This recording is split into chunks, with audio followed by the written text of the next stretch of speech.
কবির ভাষায় কবি বলছেন কদম হ্যায় বিলাল আজ চলনে সে আরি,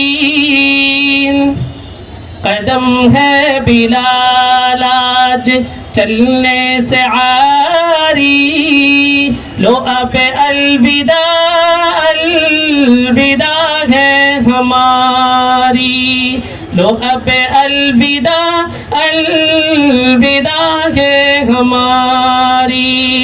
बुनियाल इस्लाम अला खम्स, নামাজ, রোজা, হজ, যাকাত, কালিমা, এই পাঁচটা স্তম্ভের আগে যে ইটটা বসানো হয়েছে সর্বপ্রথম, ওই ইটের নামই হচ্ছে ইকরা। একদম ইসলামের প্রথম শব্দ ইকরা।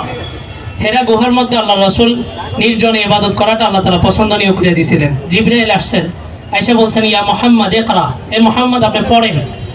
তো রাসূল স্বভাব সুলভ আচরণ দিয়েছেন, মা আনা বিকারিন, যেহেতু একাডেমিক কোনো পড়াশোনা ছিল না, রাসূল বললেন যে আমি পড়তে জানি না।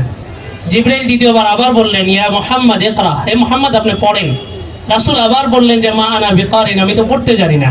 তৃতীয়বার জিবরাইল আলাইহিস সালাম একটা সজোরে চাপ দিয়েছেন, দিয়ে বলছেন এর দ্বারা বোঝা যায় যে ইলম অন্বেষণ করতে গেলে কিছুটা কষ্ট, ত্যাগ তিতিক্ষা স্বীকার করতে হবে।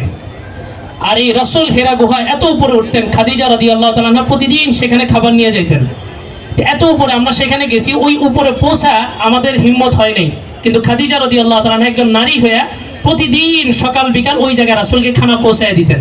তাহলে রাসূলের স্ত্রী সর্বপ্রথম খাদিজা রাদিয়াল্লাহু তাআলা আনহার ব্যাপারে যখন আমরা বলবো খাদিজা নামাজ পড়ে নাই, পর্দা করে নাই, রোজা রাখে নাই, তার আগে আমাদেরকে জানতে হবে যে খাদিজা রাদিয়াল্লাহু তাআলা আনহা যে কোরবানি ত্যাগ তিতিক্ষা স্বীকার করছেন, ওই ত্যাগ তিতিক্ষা স্বীকার করার মতো মন মানসিকতা আমাদের এখনো লালন হয়নি।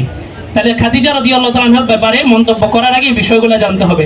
রাসূল এই সুদূর পর্যন্ত উঠছেন, প্রথম শব্দ কি? ইকরা, পড়ো। এরপরেই বলা হয়েছে তলাবুল ইলমি ফারিদাতুন আলা কুল্লি মুসলিম, প্রত্যেক মুসলমানের উপরে এই পরিমাণে ইলম শিক্ষা করা ফরজ যতটুকু দ্বারা হালাল হারাম, ঈমান এবং কুফরের মধ্যে পার্থক্য করতে পারে।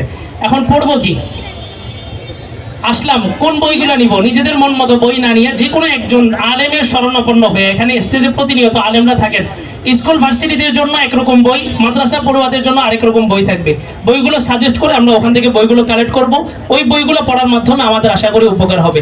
আর এই লম্বা সফর রাসূলের শেষ করার পরেই বেলাল রাদিয়াল্লাহু তাআলা আনহুকে আল্লাহ রাসূল ডেকে বলছেন যে শেষ সময় যে লম্বা জার্নি, এত উপরে উঠছেন, নামছেন, তায়েফ গেছেন, আসছেন, কবির ভাষায় কবি বলছেন কদম হ্যায় বিলাল আজ চলনে সে আরি,